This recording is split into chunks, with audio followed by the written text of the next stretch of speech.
안녕하세요. 오늘도 사연살롱을 찾아주셔서 감사합니다. 50대 딸을 키우는 엄마입니다. 이런 말이 어떻게 들릴지 모르겠지만 저는 정말 엄마가 되고 싶던 사람 중 한 명이었어요.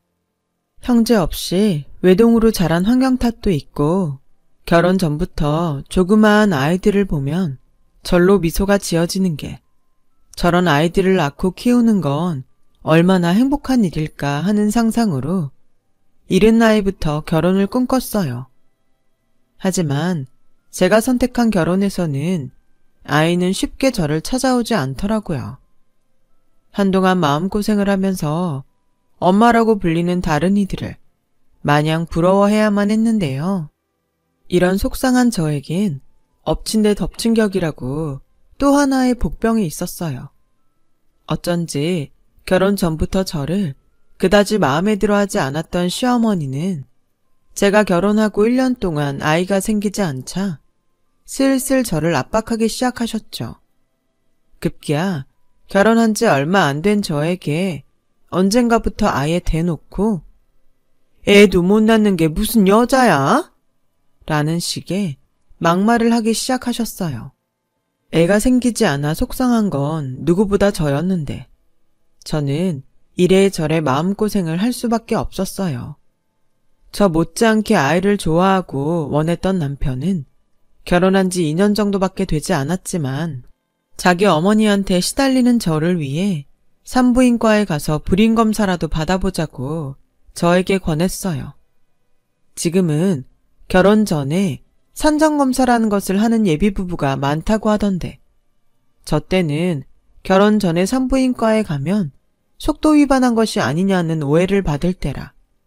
여자가 임신도 하지 않았는데 산부인과에 간다는 것이 그리 내키는 일은 아니었어요. 하지만 누구보다 아이를 원했고 또 시어머니가 자꾸만 저에게 애도 못 낳는다고 뭐라고 하시니 정말로 내가 불임이기라도 한 건가 하는 불안한 생각에 남편의 손을 잡고 산부인과로 갔고 그곳에서 검사 결과에 놀라지 않을 수가 없었어요. 이런 말을 하게 되어서 유감입니다. 남편분께서 불임의 원인을 갖고 계세요. 무정자증이라고 채취한 정액에 정자가 없었어요. 혹시 모르니 오늘 한 번 더 채취를 해볼 건데 이런 경우는 생물학적으로 임신이 불가능할 수밖에 없습니다. 정자가 없다니. 많이 양보해서 원인을 알 수 없는 불임일 경우 불임 클리닉 같은 곳에 다닐 각오까지 되어 있던 저희 부부는 검사 결과에 한동안 아무 말도 하지 못했어요. 그리고 저도 저지만 남편은 처음 알게 된 자신의 몸 상태에 많이 놀란 듯 보였죠. 자기야, 괜찮아. 오늘 또 검사했으니까 결과가 달라질 수도 있지 않겠어?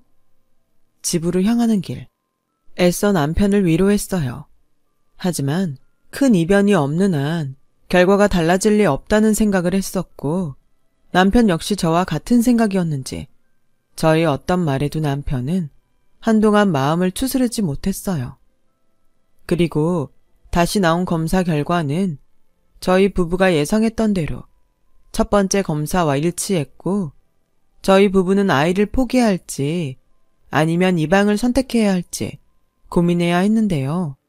이런 저희 부부 말고도 검사 결과를 받아들일 수 없는 사람이 있었으니 저희 시어머니셨어요. 남편의 검사 결과를 듣고는 노발대발하시며 절대 당신 아들이 그럴 리가 없다고 저에게 화를 내셨죠. 제가 진단한 것도 아닌데 왜 저한테 화를 내시는지. 만약 불임의 원인이 저였다면 어떻게 됐을까? 저는 순간 아찔하기도 했어요. 그런 생각을 하진 않았는데 그 모습을 보고 나니 내심 불임의 원인이 제가 아니라 남편이라 다행이라는 생각까지 들더군요. 아무튼 저희가 아이를 갖지 못한다는 것이 당신도 받아들이기 힘드셨겠지만 저희에게도 힘든 일이라는 것을 당시 시어머니는 영 모르시는 듯 저를 붙잡고 이렇게 말씀하셨어요. 다른 병원에 가봐라. 작은 데 말고 큰 병원에 가. 아니, 어떻게 내 아들이 그런 망측한 병에 걸릴 수 있어? 분명 그 의사는 돌팔이일 거야. 옛날부터 애 못 낳는 집은 10중 8구 여자한테 문제가 있었는데 너 혹시 그 의사한테 이상한 부탁한 거 아니야? 괜히 네가 문제가 있는 걸 내 아들한테 뒤집어 씌우는 거 아니냐고. 엄마, 무슨 말씀을 그렇게 하세요? 어머니, 지금 속상한 건 저희도 마찬가지예요.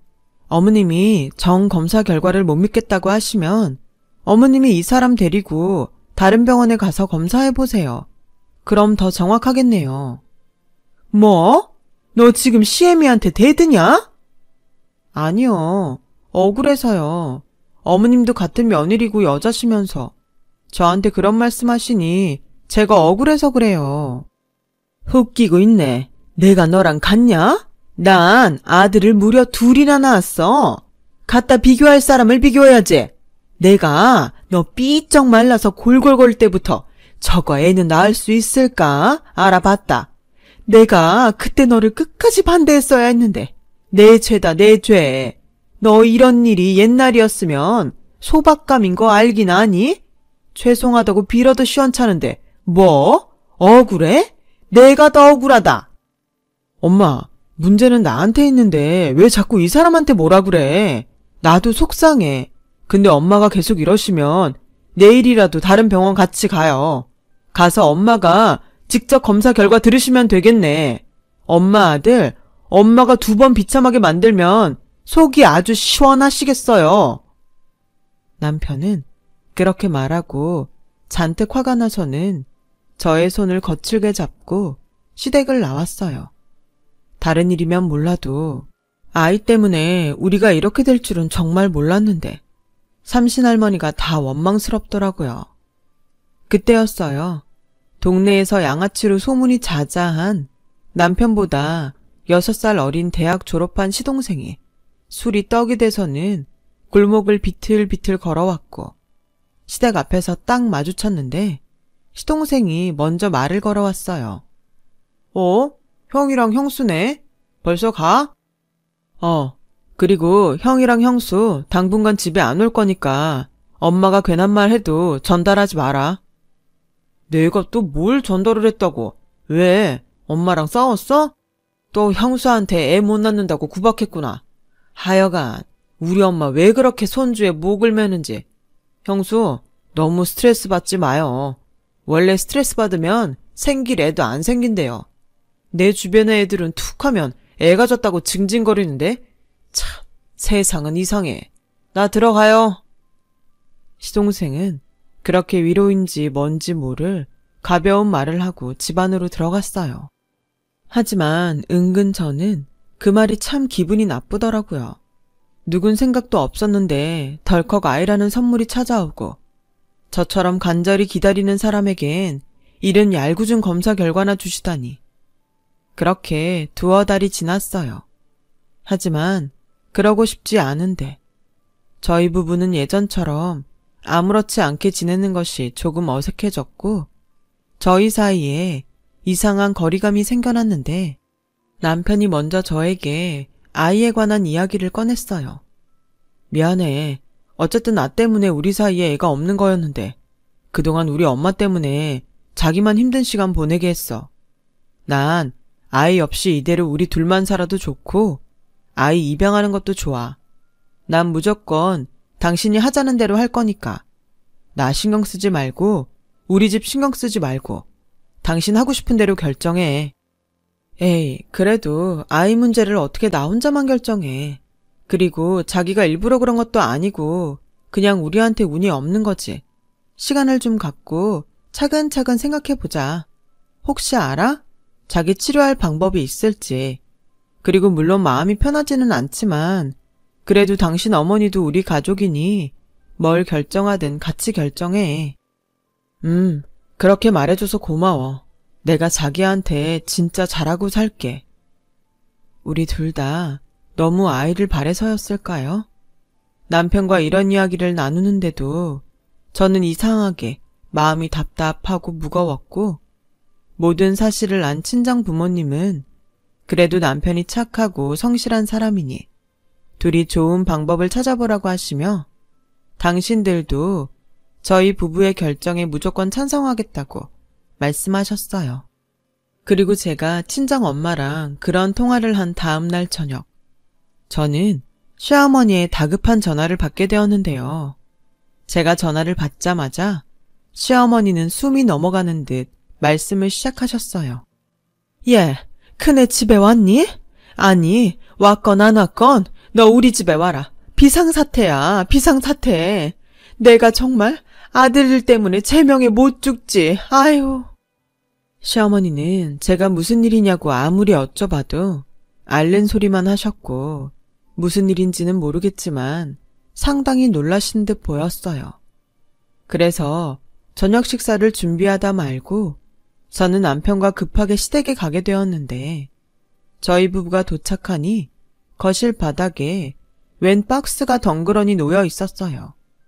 저는 속으로 저 박스는 뭐지? 개나 고양인가? 하는 생각을 했고 평소 동물이라면 질색팔색하는 시어머니라 박스 안에 누가 버리고 간 동물이 들어있나 예상했어요. 그런데 제가 무심코 상자 안을 들여다본 순간 저도 너무 놀라서 뒷걸음질 치고 말았는데 글쎄 그 박스 안에는 태어난 지 얼마 안 되어 보이는 베넷 저고리를 입은 아이가 아무것도 모른 채 동그란 눈만 이리저리 굴리고 있지 않겠어요? 어머니, 이게 도대체 무슨 일이에요? 왜 아기가 박스 안에 있어요? 아휴, 내가 정말 살다 이런 일은 처음이야. 답답하니까 빨리 좀 말해봐. 요즘 같은 시대에 누가 아이를 집 앞에 버리고 간 거야? 차라리 그런 거면 내가 경찰에 신고를 하지. 너희를 오라고 했겠어? 글쎄, 이 자식이 작년에 어떤 지지배랑 놀아나다가 이렇게 됐단다. 뭐? 야, 박우식, 설명해봐. 이게 무슨 소리야? 얘 니 애야? 아이씨, 다 듣고 뭘 더 설명하래. 아씨, 그때 분명 안전한 날이라고 했는데 지가 피임 안 해도 된다고 하더니 나도 억울해. 나도 피해자야. 피해자? 억울해? 이 미친놈아. 내가 그러길래 너 복학하기 전에 정신 차리라고 했지. 발정난 개새끼도 아니고 왜 이 여자 저 여자 찝쩍거리는데? 너 당장 애 엄마 데리고 와. 이러니 저러니 해도 결혼은 해야 할 거 아니야. 결혼은 무슨. 나 걔랑은 그냥 엔조이였어. 그리고 걔 하늘로 솟았는지 땅으로 꺼졌는지 연락도 안 돼. 이렇게 애를 버리고 가려니 나랑 결혼할 마음이 있겠어? 에휴, 그럼 너 혼자 장가도 가기 전에 애나 키울 거야? 엄마, 내가 어떻게 애를 키워? 엄마는 그게 가능할 것 같아? 그냥 엄마가 늦둥이라고 하고 호적에 올려서 엄마가 키워줘. 그냥 늦게 여동생 하나 생겼다고 생각할게. 이 미친놈? 내가 돌았어? 내가 사내놈이면 100번 양보해서 그렇다 쳐. 근데 얘는 아무짝에 쓸모없는 기집애잖아. 내가 왜 이런 걸 키워? 엄마 손녀잖아, 핏줄. 치라라고 자빠졌네. 애는 지가 싸질러서 태어나게 하고 왜 핏줄 타령을 해? 그때였어요. 집안이 소란스러워지자 방금까지도 얌전히 있던 아이는 소리를 빽 지르며 울기 시작했고 저는 저도 모르게 아이를 들어 조심스럽게 안고 달래기 시작하는데 시어머니가 저에게 대뜸 이런 말을 하셨어요. 아, 시끄러. 얘, 너는 이 상황을 어떻게 하면 좋겠니? 저요? 글쎄요. 저도 너무 경황이 없어서 그래도 일단은 도련님 애가 맞다면 애 엄마를 찾을 동안이라도 우리 쪽에서 맡아야 하지 않을까요? 언제까지? 그러다 제 엄마 영영 안 나타나면 그때 네가 책임질 거야? 그래, 형수 애 안 생긴다고 엄청 마음고생하잖아요. 이 애 형수 애라고 생각하고 키우면 어때요? 내 유전자면 형 유전자이기도 하잖아요. 야, 너 지금 그게 무슨 소리야? 왜? 영 모르는 입양하는 것보다 훨씬 낫지. 엄마, 안 그래? 뭐, 아주 이상한 말은 아니지. 기집애라 좀 그렇긴 한데 어쨌든 우리 집 핏줄이면. 엄마 답답한 건 알겠는데 그래도 우리 상식적으로 살자. 박우식 너 똑바로 들어. 얘 너 때문에 세상 빚본 아이야. 네가 준비가 됐건 안 됐건 너 때문에 태어난 아이라고. 네가 책임져. 애 엄마를 찾아서 같이 키우든 혼자 키우든 다른 사람한테 떠맡기지 말고, 알겠어? 남편은 저에게 다가와 아이를 달라고 했어요. 하지만 저는 이상하게 품에서 아이를 떼어놓기 싫었고, 마치 아이도 같은 마음이라고 저에게 신호를 보내는 건지 그 작고 고사리 같은 손으로 저의 검지를 아주 꽉 잡는데 저도 모르게 어떤 말이 입 밖으로 튀어나오고 말았죠. 그럼 얘 엄마 찾을 때까지 제가 돌볼게요. 자기야, 애는 잘못이 없잖아. 이대로 우리가 두고 가면 어떻게 될지도 모르고. 그래, 잘 생각했다. 난 니네들이 모른 척하면 그냥 보육원에 데려다 줄 심상이야. 우식이 너 불만 없지? 나야 없지. 생각도 안 하던 자식인데. 진짜 내 가족이지만 쪽팔리다. 어떻게 이 사람한테 애를 떠넘길 생각을 해? 처음부터 그러려고 우리 오라고 한 거지? 아니야. 그리고 싫으면 관두면 되잖아. 누가 강요했어? 그냥 그 애 팔자인 거야. 자기야, 우리가 하자. 나 이대로 가면 마음이 많이 불편할 것 같아. 그래도 괜찮아. 도련님이면 나한테는 조카잖아. 저는 그렇게 아이를 집으로 데리고 왔어요. 지금 생각해도 그땐 제정신이 아니었던 것 같아요. 물론 그 때문에 기적 같은 행복을 누리게 되었지만 그 당시에는 갑작스럽게 찾아온 생명에 정신이 하나도 없었어요. 그렇게 아이를 데리고 집으로 오는 길, 저희 집엔 육아용품이라고는 하나도 없기에 하는 수 없이 대형 마트에 들러서 당장 필요한 이것저것을 구입하는데 저희가 뭘 제대로 안 와요. 직원에 묻고 친구에게 물으며 저희는 정말 한 보따리를 사들고 집으로 왔어요. 그런데 저희 집에 하나 둘 아이용품이 자리를 차지하자 저는 이상하게 기분이 좋았고 마치 진짜 저희 아이가 생긴 그런 기분까지 들었는데요. 아무런 준비도 없이 또 아는 것도 없이 그날을 시작으로 쉽지 않은 육아에 들어가게 되었어요. 그렇게 한 달 남짓 서툴렀지만 아이를 돌봤고 그러면서 어쩔 수 없이 잠도 설치고 제대로 먹지도 못하자 남편이 먼저 이런 말을 했어요. 자기야, 자기 이러다 쓰러지겠다. 이만하면 됐으니까 다시 우리 집에 데리고 가자. 뭐? 안 돼. 그럼 어머님이 진짜로 보육원에 데리고 가면 어떡해. 나도 진짜 미치겠다. 애만 생각하면 당연히 그러면 안 되지. 근데 자기란 장인 장모님 생각하면 내가 죽일 놈이 되잖아. 아까 우식이랑 통화하니 애 엄마는 영영 나타날 기미도 없고 우식이 놈이 책임질 마음도 없고 그럼 얘를 언제까지 우리가 맡아? 자기야, 그럼 우리 이 애 우리 애로 호적에 올릴까? 어머니도 허락하실 것 같고 도련님도 뭐라고 하지 않을 것 같은데 나 솔직히 힘들긴 한데 얘 없으면 더 힘들 것 같아. 자기가 전에 내가 어떤 선택을 하든 괜찮다고 했잖아. 나 엄마가 되고 싶어. 뭐 어쨌든 자기네 핏줄이고. 자기야, 내가 원해서 그래. 얘가 이젠 제법 나랑 눈도 마주치고 옹알이도 하는데 너무 사랑스럽잖아. 아예 모르는 아이 입양하는 것보단 어쩜 산신할머니가 우리한테 이해를 보낸 게 아닌가 싶어. 저는 남편에게 간절히 부탁했어요. 하지만 남편은 뭐가 그리 내키지 않는지 오랜 시간 망설이더라고요. 이틀이 지나자 저의 선택을 따르겠다고 했어요. 그리고 저희 부부는 양가에 이 사실을 이야기하고 아이에겐 아영이라는 이름을 지어주었는데요. 시어머니는 마치 이렇게 될 줄 알았다는 듯 별다른 내색을 하지 않더니 어쩐지 저희 딸이 된 아영이를 영 예뻐해주지 않으셨어요. 그래서인지 아영이를 제대로 불러도 보지 않으셨고 기저귀는 물론 제가 부탁을 해도 바로 옆에 있는 분유 한 번을 당신 손으로 먹이지 않더군요. 어머니, 그래도 아영이는 어머님 핏줄인데 좀 예뻐해 주세요. 아, 난 시끄러운 기집애는 딱 질색이야. 근데 걔가 그렇잖아. 너 이제 무슨 일 없으면 얘 데리고 우리 집에 오지 마라. 무슨 벌 받는 것도 아니고 난 이 애 얼굴 보는 게 아주 곤욕이야. 그래도 우식이도 그래. 앞길이 구말린데 네가 책임지기로 했으니 우리 집 핏줄 뭐 그런 거 생각하지 말고 네 애라고 생각하고 키워. 죽이 되든 밥이 되든 난 신경 안 쓸 테니까. 시어머니의 말에 속이 상했어요. 이제 아영이는 누가 뭐라고 해도 저희 딸인데 시어머니는 절대 아영이를 당신의 손녀로 받아주지 않을 것 같았거든요.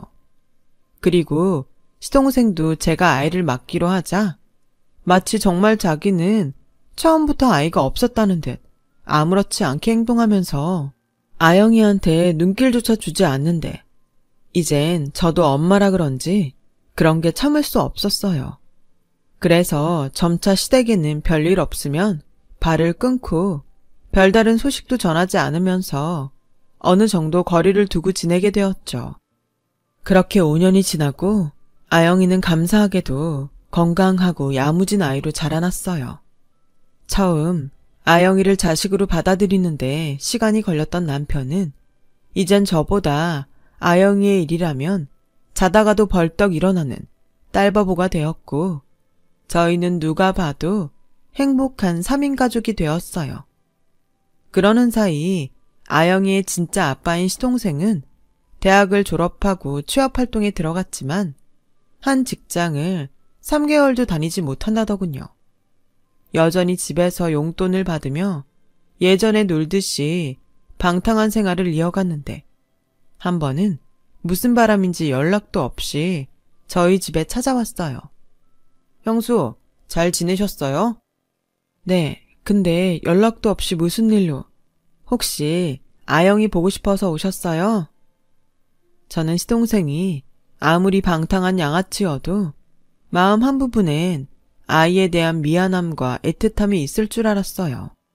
비록 시어머니 때문에 제대로 그 마음을 표현하지 못했지만 그럴 거라고 생각했었죠. 그런데 아니요, 다른 게 아니고 형 몰래 돈 좀 빌려줄 수 있으세요? 네? 얼마나요? 5천만 원이요. 제가 정말 급해서 그래요. 사실 창업을 준비하고 있었거든요. 근데 자금줄이 딱 막혀서 이것만 형수가 해결해주면 제가 평생 은인으로 여기고 제일 먼저 형수 돈 갚을게요. 도련님, 죄송해요. 그렇게 큰 돈이 저한테 있을 리가 없잖아요. 저는 직업도 없고 그냥 애 키우는 주부인데. 형수가 그냥 주부인가요? 친정에 돈 많잖아요. 부모님 임대업 하시고. 그러지 마시고 사돈 어른에게 부탁 좀 해서 빌려주세요. 저 정말 그 돈 없으면 죽어요. 시동생은 사정사정을 했어요. 하지만 평소 어떻게 사는지 제가 아는데 그런 큰 돈이 있어도 빌려줄 수는 없었죠. 그래서 저는 거절을 했는데 시동생은 너무한다며 금세 태도를 바꿔 저에게 큰 소리를 치더군요. 애 없이 평생 우리 엄마한테 구박받을 거 제가 해결해드렸는데 정말 너무하네. 자식 얻은 값 치른다고 생각하면 그리 큰 돈도 아닐 텐데. 뭐예요? 아무리 생각 없이 사는 인생이라도 할 말이 있고 하면 안 되는 말이 있는 거예요. 딸 얻은 값이요.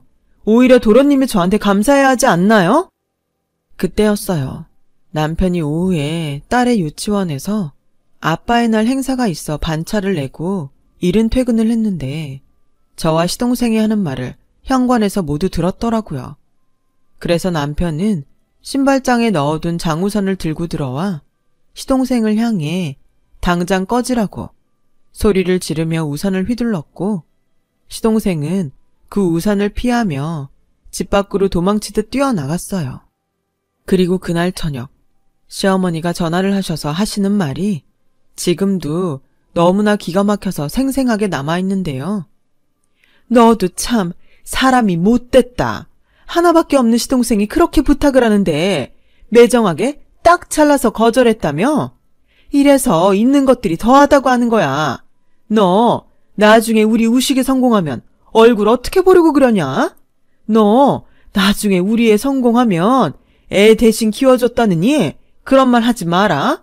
내가 요즘 네 길을 많이 살려줬지. 애도 못 낳아서 남의 새끼나 얻어 키우는 게 너 두고 봐. 내가 아주 벼르고 있으니까. 저는 시어머니의 그 통화를 녹음해서 남편에게 들려줬어요. 그리고 남편에게 말했죠. 미안해 여보. 근데 나는 이제 더 이상 당신 어머니와 가족으로 지낼 수는 없을 것 같아. 분명 나중엔 우리 아영이한테도 상처 주실 것 같고 솔직히 처음엔 아예 남보다는 핏줄이니까 더 나을 거라고 생각했는데 오늘 도련님 가시고 생각하니 친부가 가까이 있다는 게 무서워. 어머님도 그렇고 도련님이 아영이한테 먼저 말할 것 같아서. 미안해. 내가 진짜 당신한테 할 말이 없다. 솔직히 나도 당신처럼 우리 엄마랑 우식이가 언제 터질지 모르는 시한폭탄 같았어. 그래도 가족이라 선택을 못했는데 나 우리 집이랑 영 끊을게. 내가 지켜야 할 가족은 당신이랑 아영이야. 여보, 진짜 당신 그럴 수 있겠어? 천륜이라고 하잖아. 나랑 아영이도 천륜이야. 우리 아영이 키우면서 행복하게 살자. 내가 우리 가족 아무도 못 건드리게 지킬게. 사실 저는 남편에게 마음에는 없지만 이혼 이야기를 꺼내려 했어요. 그런데 남편이 먼저 자기 식구들과 연을 끊고 저와 저희 딸을 지키겠다고 말해주니 차마 이혼하자는 말은 못하겠더라고요.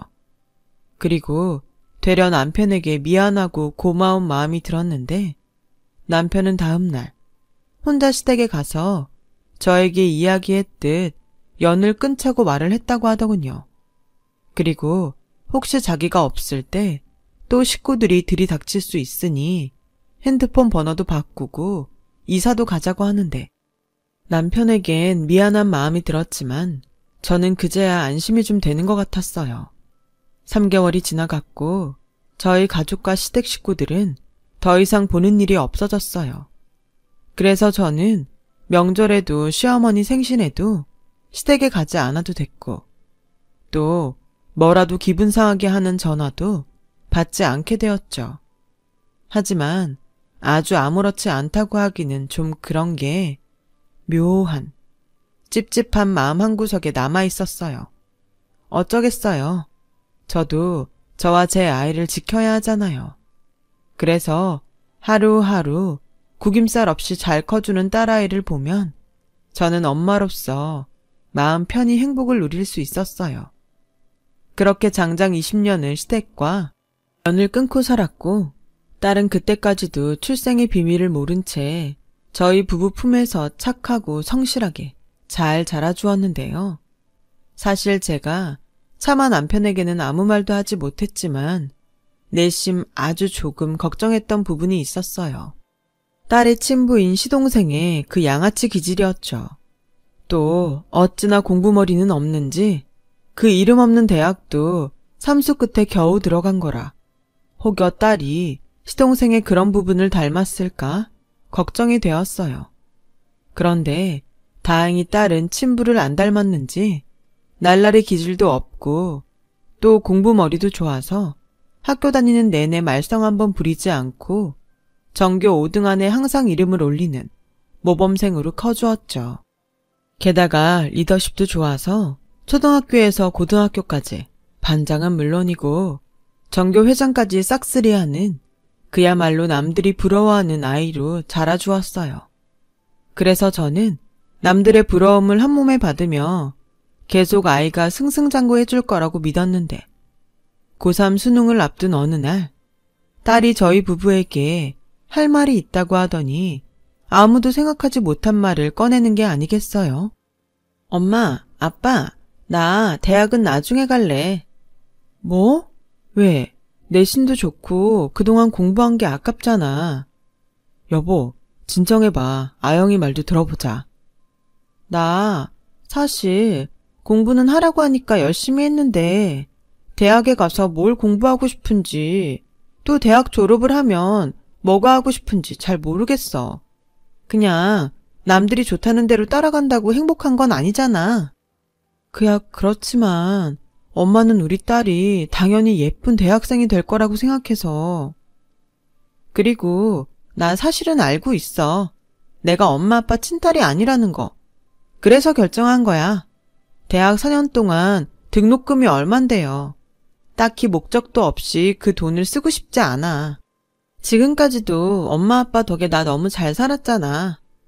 설마 너 돈 때문에 미안해서 대학 안 가려고 그러는 거야?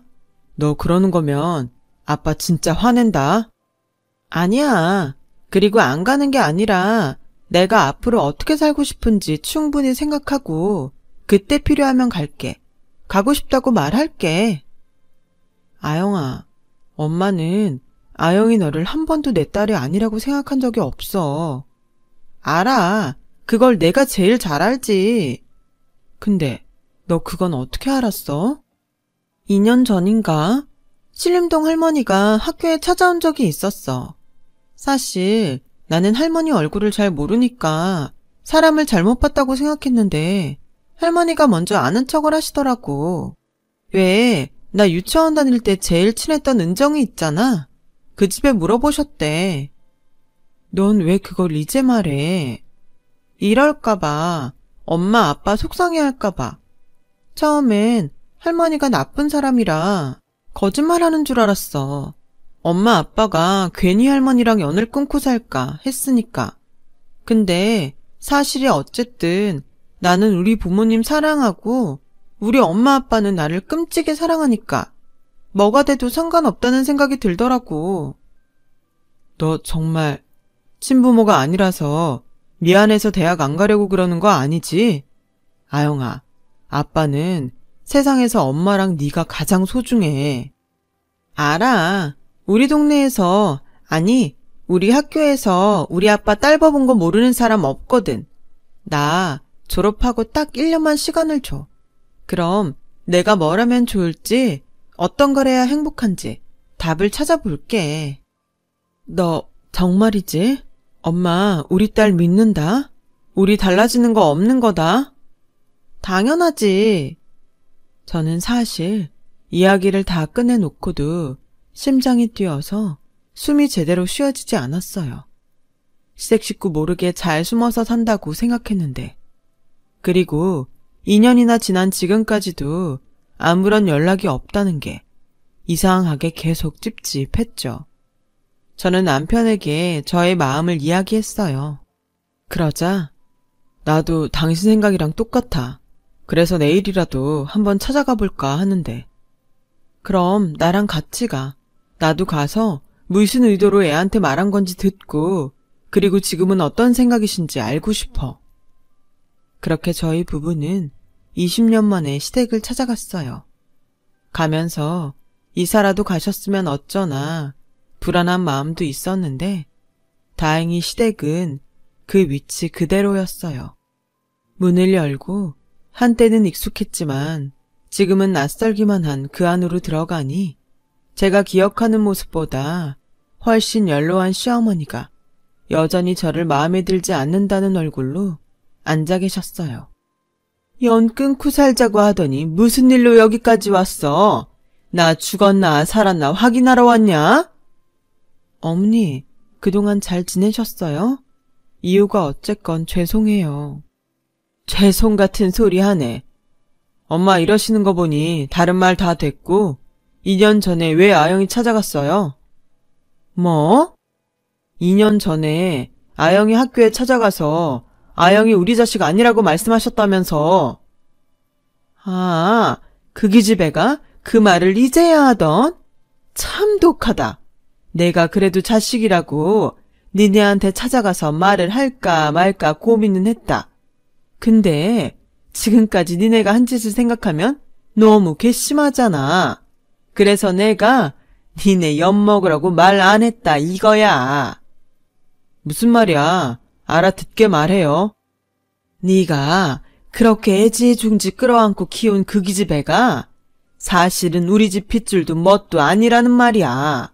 2년 전에 우식이가 어쩌다 그년을 다시 만났는데 글쎄 그년이 우리 우식이 인생 망치려고 딴 놈애를 우리 우식이 애라고 우리 집 앞에 갖다 놓고 간 거야.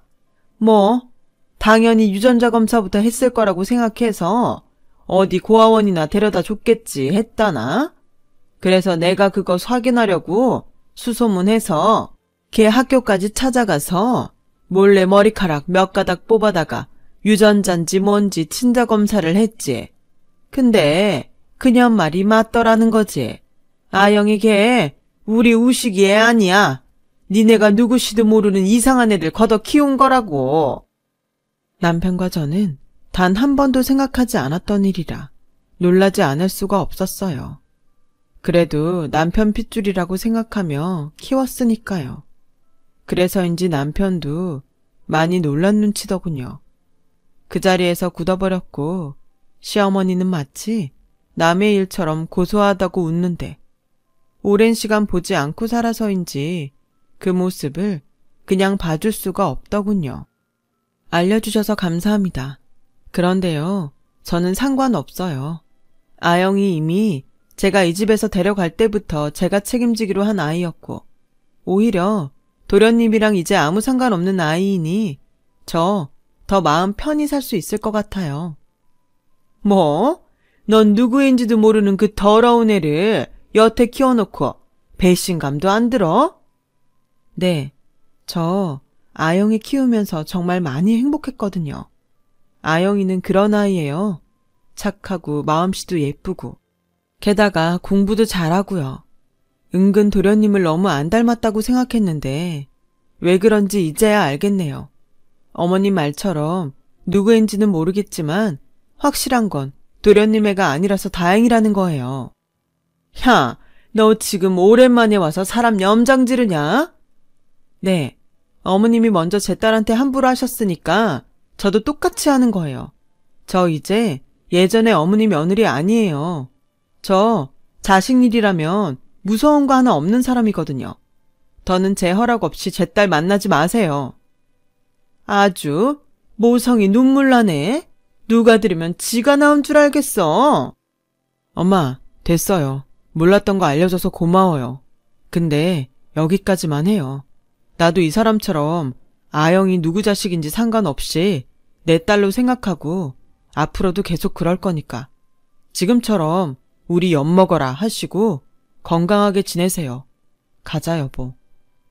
네가 아주 애미도 버리더니 마누라 종이 다 됐구나. 왜? 처가가 잘 사니까 거기에서 뭐 좀 먹을 게 나오더냐? 아주 많이 나오더라. 그러니까 앞으로도 각자 알아서 살아요. 저와 남편은 그렇게 또다시 시댁을 나왔어요. 처음부터 제 핏줄은 아니었으니 시어머니의 말을 듣고도 괜찮았는데 남편은 그러지 않을 것 같아서 저는 은근 걱정이 되었고 남편의 눈치를 살피게 되었는데 남편이 먼저 집에 도착하기 전에 저에게 이렇게 말했어요. 우리 아영이한테는 아무 말도 하지 말자. 나 아영이가 우식이 딸 아니라고 해도 상관없어. 내 호적에 올린 이상 아영이는 누가 뭐라고 해도 내 딸이야. 그러니까 앞으로도 계속 내 딸이야. 그럼 우리 호적에 버젓이 있는 우리 딸이야. 저와 남편은 손을 단단히 잡고 집으로 들어갔어요.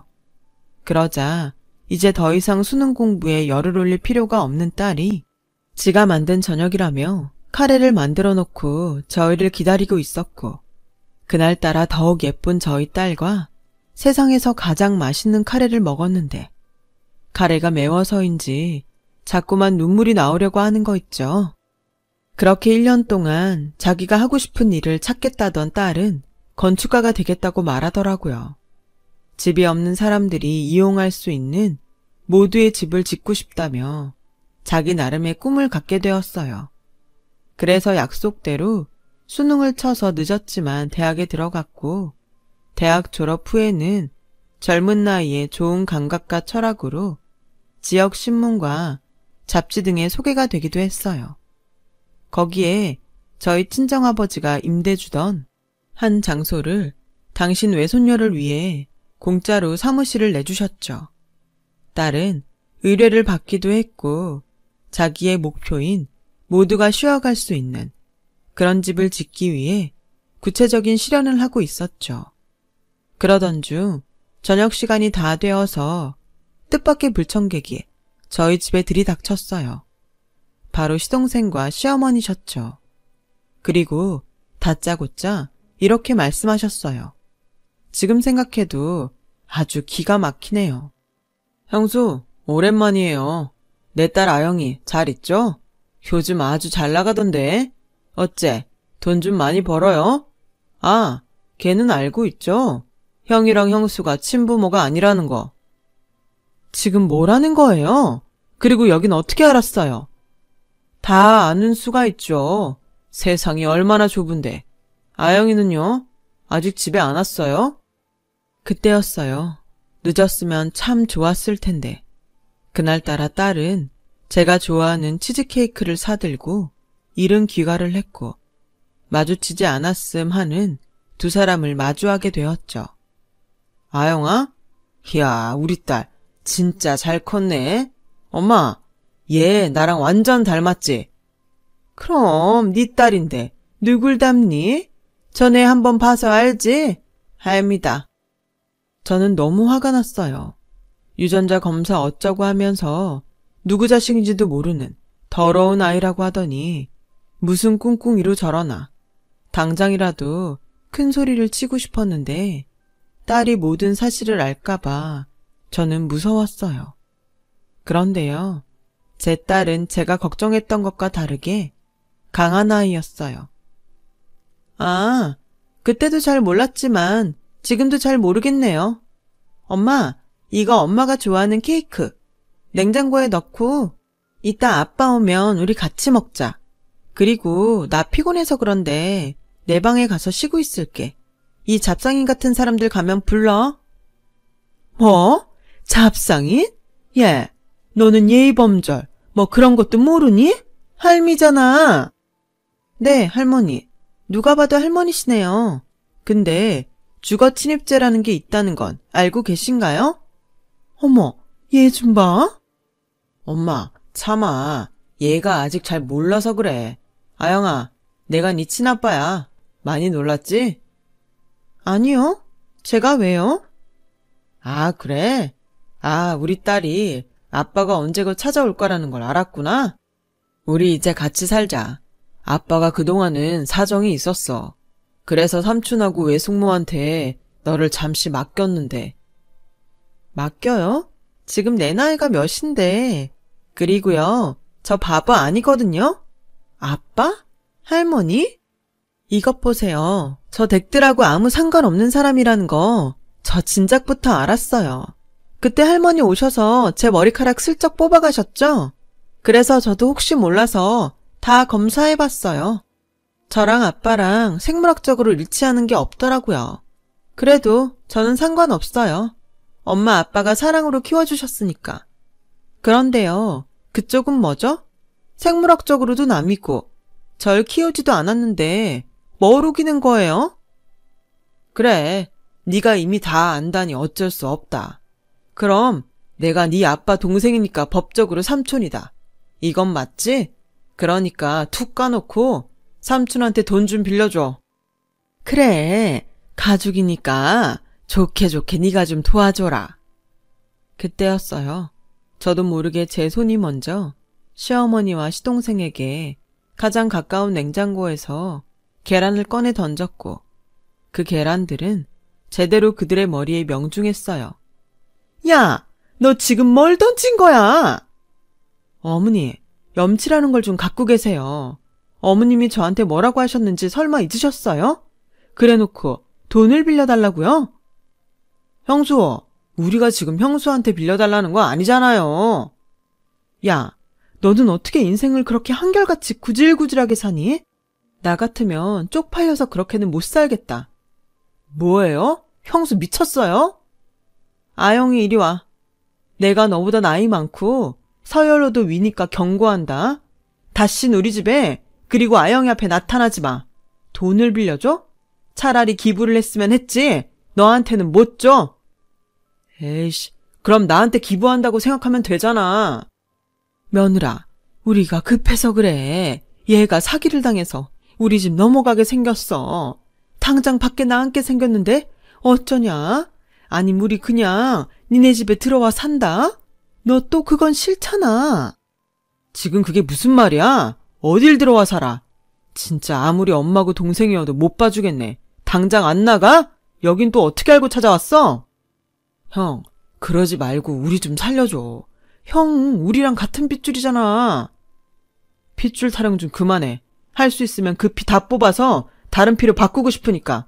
지금 당장 안 나가면 나 경찰에 신고한다. 엄마도 자업자득이라고 생각해요. 야, 그래도 내가 네 엄마인데 너 정말 너무한다. 네, 그렇게 저 원망하시면서 사세요. 저는 뭐 엄마 자식이니까 어쩔 수 없죠. 하지만 집사람이랑 우리 딸은 엄마랑 아무 상관없는 사람이니까 제발 그냥 두세요. 저 이제 정말 안 참습니다. 그날 본 남편은 제가 결혼하고 처음으로 본 가장 무서운 얼굴이었어요.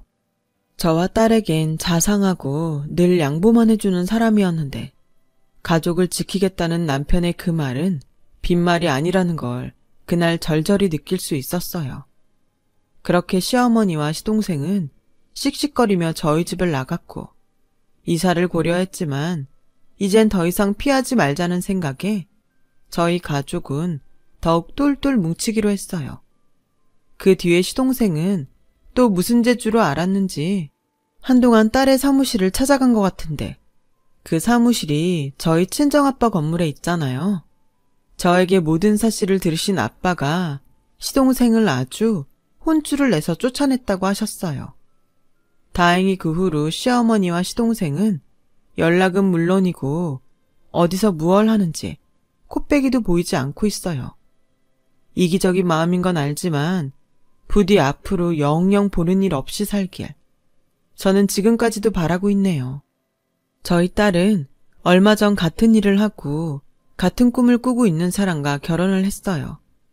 그래서 저희 품을 떠나 자기만의 가정을 이루었는데 빈둥지 증후군이라고 하나요? 저는 딸을 시집 보내고 한동안 우울한 기분이 들었어요. 물론 딸한테는 아무런 내색하지 않았지만요. 그랬더니 남편이 저에게 이런 말을 해주더라고요. 그동안 엄마 역할을 너무 잘해서 후유증을 겪는 거라고요. 그러면서 이제부터는 딸이 세상을 어떻게 살아가는지 지켜볼 차례라고 하는데 이런 말을 할 줄 아는 저희 남편 정말 멋지지 않나요? 저는 남편의 말을 듣고 지금의 제 역할이 무엇인지 잘 알게 되었어요. 그래서 지금은 딸이 어떤 가정을 만들어가는지 그리고 어떤 행복을 찾아가는지 응원하며 지켜보고 있어요. 지금 돌이켜보면 저는 그동안 열심히 부모 노릇을 하긴 했지만 제가 그 부모 노릇을 잘 했는지 어쩐지 잘 모르겠어요. 하지만 단 한 가지 분명하게 아는 것이 있습니다. 저는 부모로 살아온 시간 동안 참 많이 행복했고 앞으로 부모로 살아갈 시간은 더 없이 행복할 거라는 것이죠. 지금까지 저의 긴 이야기를 들어주셔서 감사합니다.